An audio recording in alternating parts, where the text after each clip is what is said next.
بسم اللہ الرحمن الرحیم ربی اشرح لی صدری ویسر لی امری واحلل عقدۃ من لسانی یفقهوا قولی رب زدنی علما رب ارحمہما کما ربیانی صغیرا رب یسر ولا تعسر وتمم بالخیر بک نستعین۔ ہاں جی، سورہ فاتحہ ہم شروع کرنے لگے ہیں۔ مختصر کا تعارف پچھلی کلاس میں ہو چکا، جس میں ہم نے یہ جانا تھا کہ یہ سورہ فاتحہ، فاتحہ کا مطلب ہوتا ہے کھولنا، اور یہ شروع میں ہے قرآن پاک کے، اور اس سے پہلے بسم اللہ الرحمن الرحیم لکھا ہوا ہے۔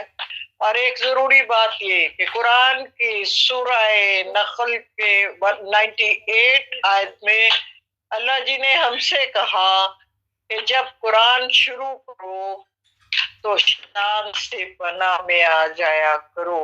تو اس کے لیے ہم کیا پڑھتے ہیں؟ اعوذ باللہ من الشیطان الرجیم۔ ترجمہ اس کا کیا ہے؟ اعوذ پناہ مانگتی ہوں میں، یا پناہ میں لینا چاہتی ہوں، یا پناہ میں آنا چاہتی ہوں، باللہ اللہ کی، یعنی میں اللہ کی پناہ میں آنا چاہتی ہوں۔ اعوذ باللہ من سے شیطان الرجیم، مردود شیطان سے۔ یہ کیوں کرنا پڑتا ہے؟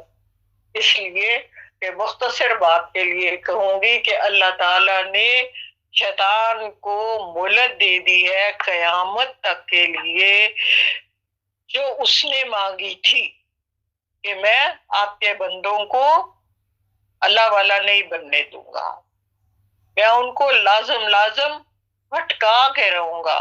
تو اللہ جی نے یہ کہا کہ میرے بندے جو ہوں گے وہ میرے راستے سے نہیں بھٹکیں گے، وہ میرے، آپ جو مرضی کر لو گے، وہ قرآن سے جڑے رہیں گے، وہ میرے حکموں کے پابند رہیں گے۔ اللہ جی نے یہ کہا، تو ہم سے یہ کہا کہ آپ جب قرآن پڑھنا شروع کریں تو سب سے پہلے تعوذ پڑھ لیا کریں۔ تو ہم نے پڑھا اعوذ باللہ من الشیطان الرجیم، صاف اردو کے لفظ ہے، صرف اعوذ تھوڑا ہے جو آپ کو سیکھنا پڑے گا کہ میں پناہ چاہتی ہوں، میں پناہ میں آنا چاہتی ہوں، میں اللہ کی حفاظت میں آنا چاہتی ہوں۔ آپ اگر یاد ہو تو جب قرآن کا نزول ہو رہا تھا، قرآن نے ہمیں بتایا کہ آسمان پر فرشتوں کے پہرے بٹھا دیے گئے۔ کس لیے؟ کہ شیطان جو ہے وہ قرآن کی باتوں کو اچک کر الٹ پلٹ نہ بنا لے، اور شدید حفاظت میں قرآنی آیات کو اتارا گیا اللہ کے حبیب کے قلب مبارک پر صلی اللہ علیہ وآلہ وسلم۔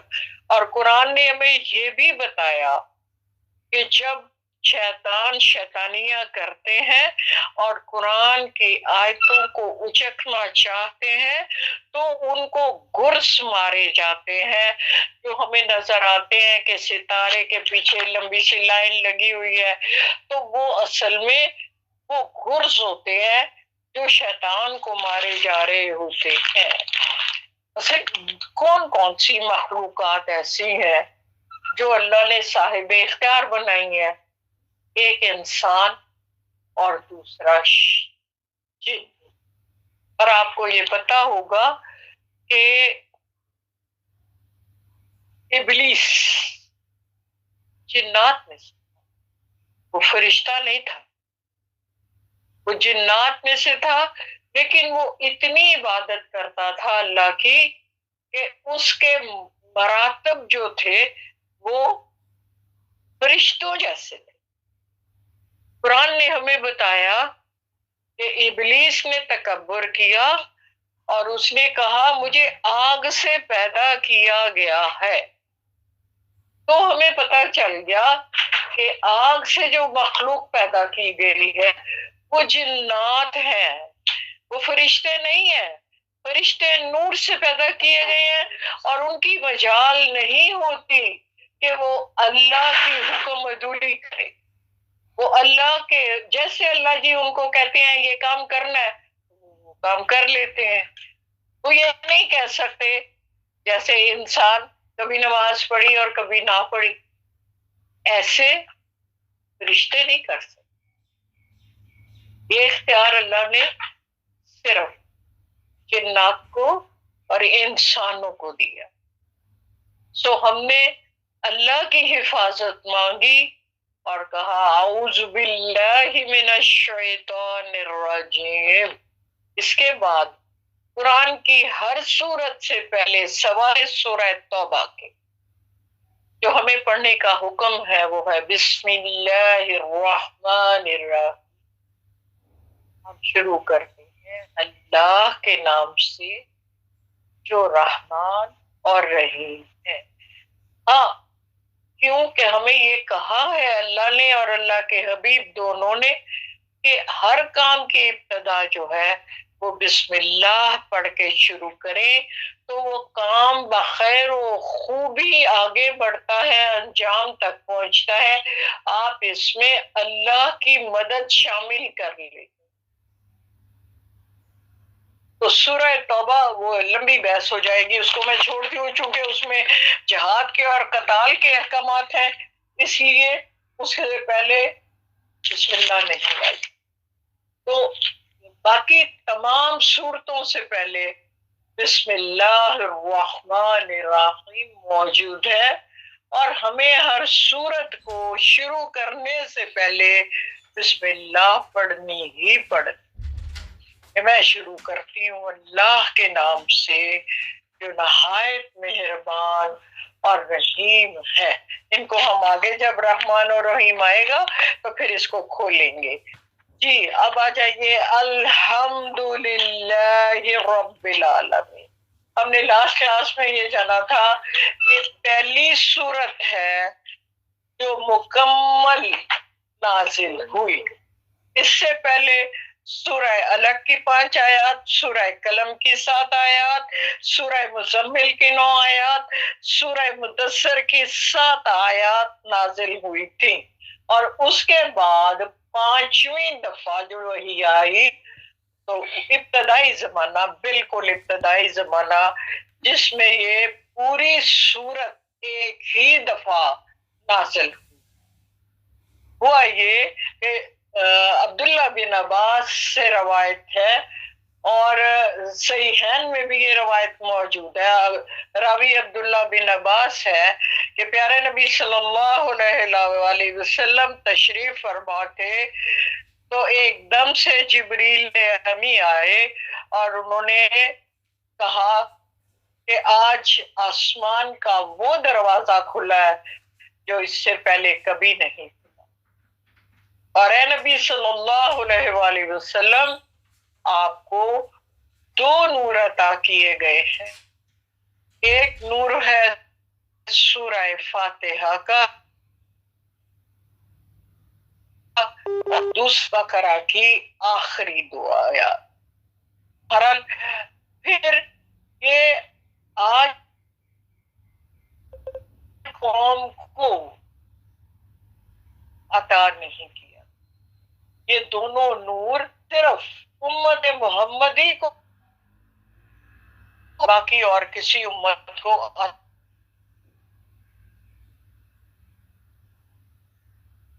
دیکھیے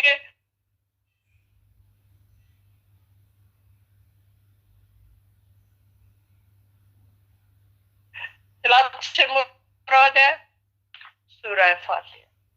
تو نماز ہوئی نہیں.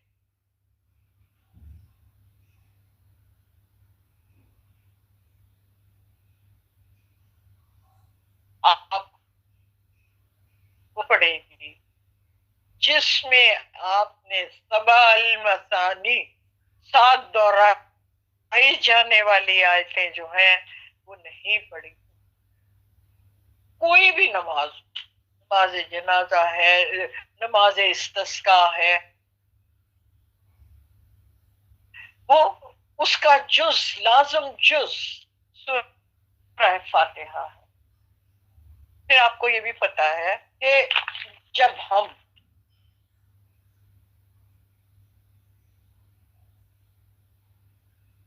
ترجمہ سماعت روایات میں آتا ہے، جہاں حکم آیا تھا اللہ کی طرف سے کہ آپ نماز نہ پڑھا کریں جب آپ نشے کی حالت میں، تو ایسا کیوں ہوا کہ ایک شخص نشے کی حالت میں آیا؟ تو اگر آپ کو پہلا قل یا ایھا الکافرون لا اعبد ما تعبد یہ پڑھنا تھا نا، تو اس نے لا پڑھا نشے میں تھا، اس نے کہا عبدو میں بھی انہی کی عبادت کرتا ہوں جن بتوں کی تم کر، فوراً یہ اسی وقت آیت نازل ہوئی اور اللہ جی نے کہا جب تک تم نشے کی حالت میں ہو تو تمہیں نماز نہیں پڑھو۔ کیوں؟ کہ تمہیں یہ پتہ ہی نہیں کہ تم اللہ سے کیا کہہ رہے ہو،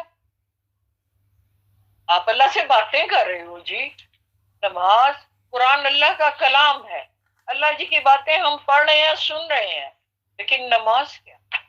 ہم اللہ سے ہم کلام کہہ رہے ہیں کہ ہمیں یہ چیز تیرا شکر ہے اللہ جی، تو سب سے بڑے ہیں، اللہ جی آپ کا یہ انعام ہے، یہ ساری باتیں نماز کا حصہ اللہ پاک ہے۔ تو ایسی نماز جس کا ترجمہ ہمیں نہیں پتا، اللہ کو قبول نہیں ہے، تو سب سے ضروری اور اساس اور قرآن کی اساس یہ صورت ہے، جس کو ام القرآن بھی کہا گیا اور اساس القرآن بھی کہا گیا۔ اور سارے میں آپ یہ سوچیں 5 نمازوں میں منیمم بھی آپ فرائض میں 17 دفعہ الحمد شریف پڑھیں، اور اگر آپ سنتیں شامل کر لیں اور کتنا بن جائے گا۔ اور سنت کے بارے میں اللہ کے حبیب کی ہمیں بشارت کیا دیتے ہیں کہ جس نے 12 سنتیں ڈیلی پوری کی اس کو میں جنت میں گھر کی بشارت دیتا۔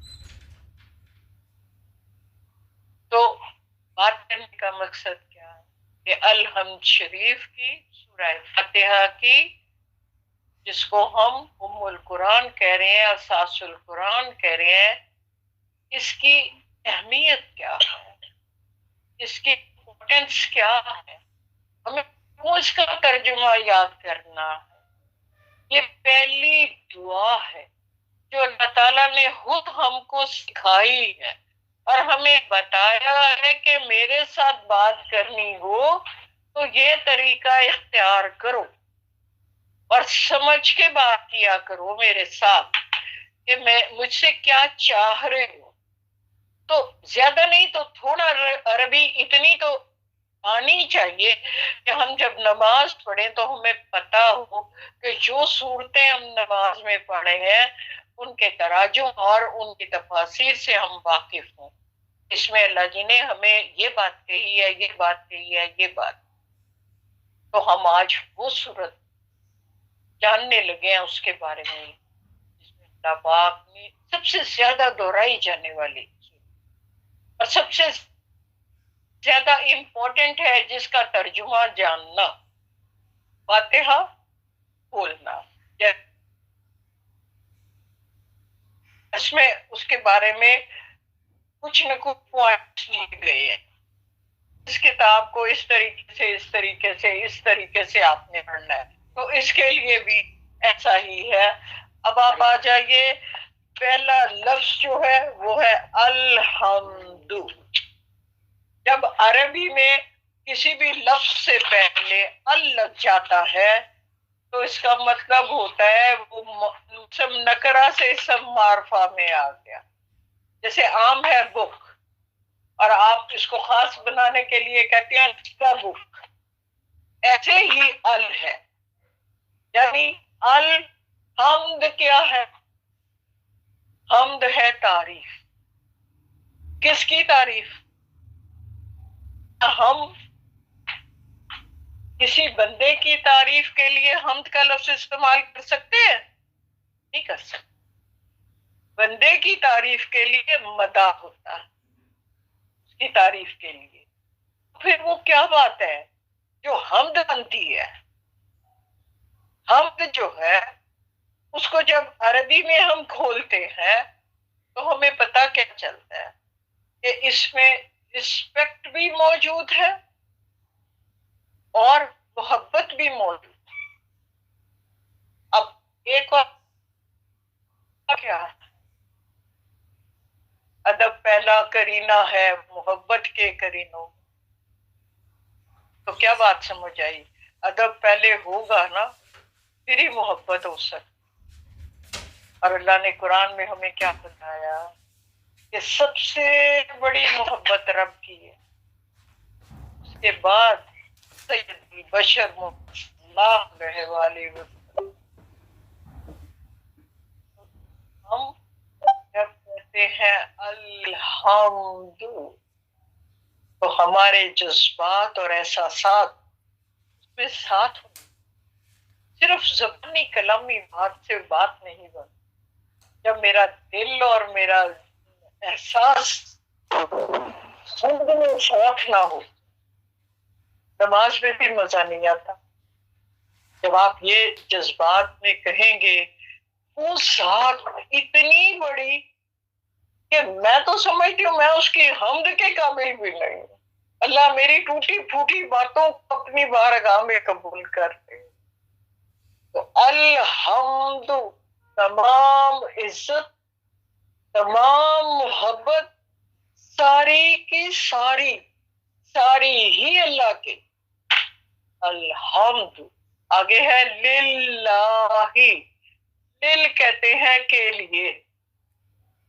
آگے الہ وہ جو عبادت کے قابل ہے، وہ جو جس کے آگے جھکا جا سکتا ہے، وہ جو جس کو اپنا تخلیق کار اپنا مالک اور اپنا مدبر ہم سمجھتے ہیں. یعنی ہمیں تخلیق بھی اس نے کیا ہے، اصلی مالک بھی وہی ہے ہمارا، اور ہمارے نظام اور کائنات کے پورے نظام کو چلانے والا بھی وہ. یہ ہے اس کی شان. تو تمام تعریفیں الحمدللہ اس باری تعالیٰ ہی کے لیے ہیں جو الہ ہے، جس کی یہ شان ہے کہ وہ تخلیق کار بھی ہے، وہ مالک و مختار بھی ہے اور چلاتا بھی ہے، تدابیر مدبر تدابیر بھی کرتا ہے. ہمارے معاملات کو وہ آگے بڑھانے والی ذات بھی وہی. اگلا لفظ ہے جی رب العالمین. رب پروردگار جو چھوٹے سے لے کے بڑے تک کی پرورش، پروردگار اس کو بچے سے بڑا کرنے میں اور اس کے تمام معاملات میں رازق، خالق، مالک، مدبر. اب یہاں رازق بھی شامل ہو گیا پروردگار میں. تو یہ اسی کی ذات ہے العالمین. علم کیا ہوتا ہے؟ نشانی. علم کا مطلب ہوتا ہے نشانی. تو عالمین علم کی جمع ہے. ہر وہ نشانی جو ہمیں اپنے پروردگار کی یاد دلائے وہ عالمین میں آ جائے. اب اس سے ایک پودوں کا جہان ہے، ایک سی کا جہان ہے، ایک ستاروں کا جہان ہے، ایون کے ان پھولوں کو دیکھ کے اگر رب کی یاد آتی تو وہ بھی عالمین میں آ گیا. تو گویا الحمدللہ رب العالمین ساری کی ساری محبت اور عزت اور شکر کس کے لیے ہے؟ وہ جو الہ ہے، تخلیق کار ہے، جو مالک ہے میری جان کا، میرے ہر چیز کا، اور مدبر بھی ہے، اور اس کی نشانیاں مجھے ہر جگہ نظر آتی ہے. یہ ساری شکر اور تعریف اس رب کے، اس پروردگار کے. الحمدللہ رب العالمین. اگلے الفاظ ہیں الرحمن الرحیم. اس کی ذات کی خوبی کیا ہے کہ وہ بے حد رحم کرنے والا ہے. رحمان جو ہے مبالغے کا صیغہ ہے، یعنی جس کی کوئی انتہا ہی نہیں. اتنا ہم تمہارے اوپر شفقت کرنے والا، ہمارے اوپر اپنے رحم کا ہاتھ رکھنے والا ہے. وہ کون ہے؟ صرف اللہ کی ذات. آپ کو پتا ہے کہ وہ کہتا ہے میں 70 ماؤں سے بڑھ کے پیار کرتا.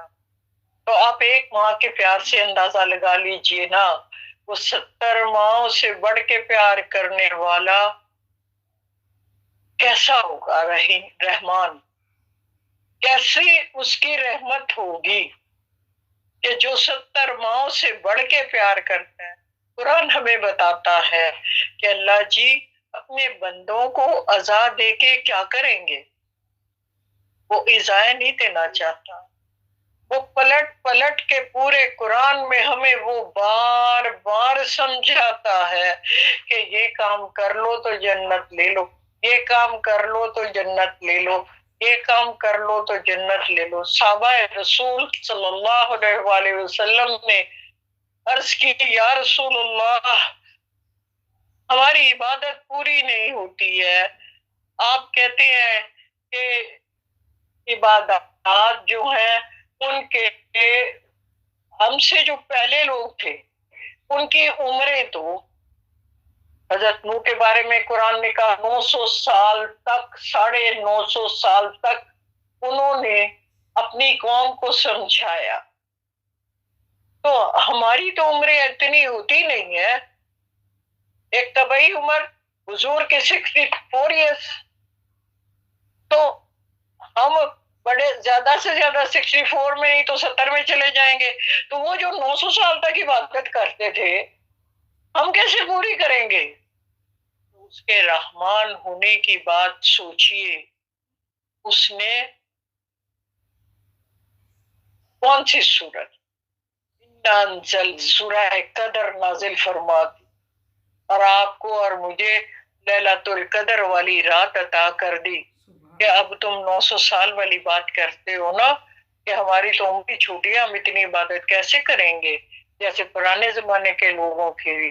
تو اس نے یہ رب نے کہا، کیا کہا؟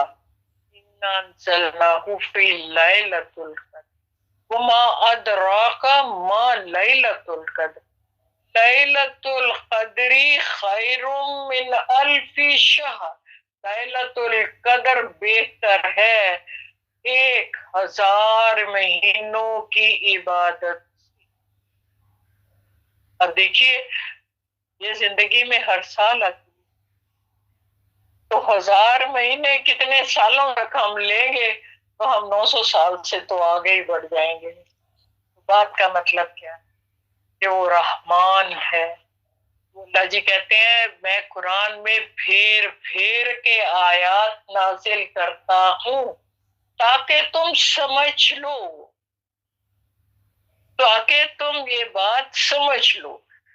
کتنی دفعہ میرا خیال میں ایک پارے میں 8-10 بار بار بار یہ بات آتی ہے لہم جنات تجری من تحتها الانہار.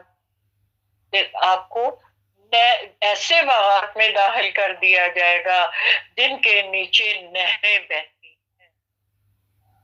تو بات کیا ہوئی؟ جیسے ابھی میں نے ریفرنس دیا کا سورہ نساء کی 174 آیت میں اللہ جی کہتے ہیں کہ قرآن کو پکڑ لو اور اس کے ساتھ چمٹ جاؤ. اگلے الفاظ کیا ہے؟ آگے کہا جاتا ہے کہ تم اللہ کو بڑا ہی رحیم و کریم پاؤ، رحمت والا پاؤ گے. یعنی اگر آپ قرآن سے چمڑ گئے ہیں، اس کو اپنے روٹین کا حصہ بنا لیا ہے، تو پھر میری رحمت تم پر لازم ہے. یہ میرا وعدہ ہے تمہارے ساتھ.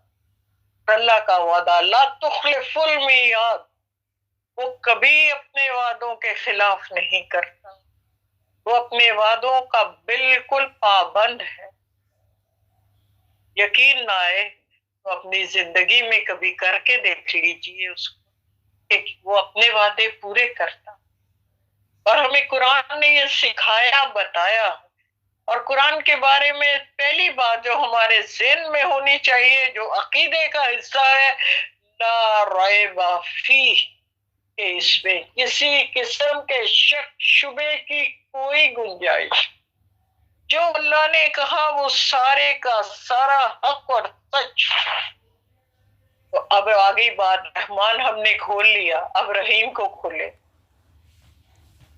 رحیم کا مطلب ہوتا ہے رحمت.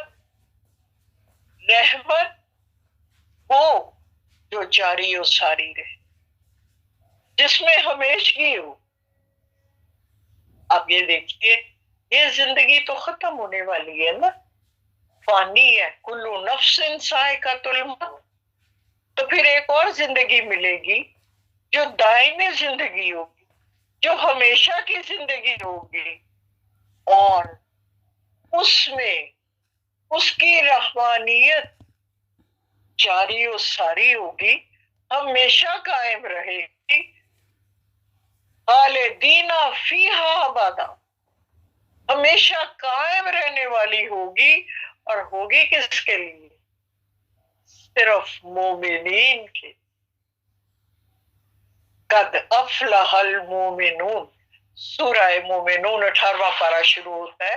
اس کی پہلی آیت میں اللہ تعالیٰ نے فرما دیا کہ یقیناً مومن جو ہے وہ والا، دیکھیے مسلمان نہیں کہا اللہ، یعنی جس کا ایمان مضبوط ہے، جس کے دل میں علم اللہ کا، اللہ کی ذات کا عرفان داخل ہو چکا ہے، وہ ہے مومن. اللہ کہتے ہیں کسان کو، زمین کھودنے والے کو. یعنی ایسا ایمان والا شخص جس نے اپنے دل کو ایمان سے راسخ مضبوط کر لیا ہوا. مسلمان سارے، ہم پیدائشی طور پہ مسلمان ہیں، مسلمان گھروں میں پیدا ہوئے ہیں، تو ہمیں مسلمان سے آگے بڑھ کے مومن بننا. اگر ہمیں جنت چاہیے تو ہمیں مسلمان سے آگے ہو کے مومن آنا ہے. اور وہاں اللہ جی کیا بتاتے ہیں؟ مومن بننے کے لیے خشیت پیدا کر لیجئے اپنی نمازوں میں. میں اس طرف نہیں جا رہی، میں واپس وہیں آ رہی ہوں کہ رحیم اس کی ذات کب ہے؟ شاہ کی زندگی میں مومنین کے لیے، اور ابدی اس میں ختم تو ہونا نہیں، پھر وہاں موت تو نہیں آنی. جو جنت میں جائیں گے تو ان کے لیے بار بار اللہ نے کہا لہم فیہا خالدین ابدا، ہمیشہ کے لیے وہ اسی میں رہیں گے. اور کبھی بھی کوئی جنت میں جا کے واپس نہیں آئے گا. اور اس کی رحمتوں برکتیں جاری و ساری رہی. اور اللہ کے حبیب کیا کہتے ہیں کہ جنت کی جو نعمتیں ہیں، عام انسان جو ہے اس کا تصور بھی نہیں کر سکتا. یہ تو آپ کو سمجھانے کے لیے بتا دیا گیا ہے کہ جنت کے پھل جو ہے وہ انجیر، انگور، انار اس طرح کے ہوں گے، لیکن وہ کیسے ہوں گے؟ آپ کا دماغ اور سوچ وہاں تک نہیں جا سکتی. ان کا ذائقہ اتنا اچھا ہوگا، آپ 2 4 5 6 کیلے کھا لیں گے تو پھر کہیں گے بس اب دل بھر گیا ہے. اسی طرح انگور، سارے پھلوں کا. لیکن وہاں کے پھل جو ہیں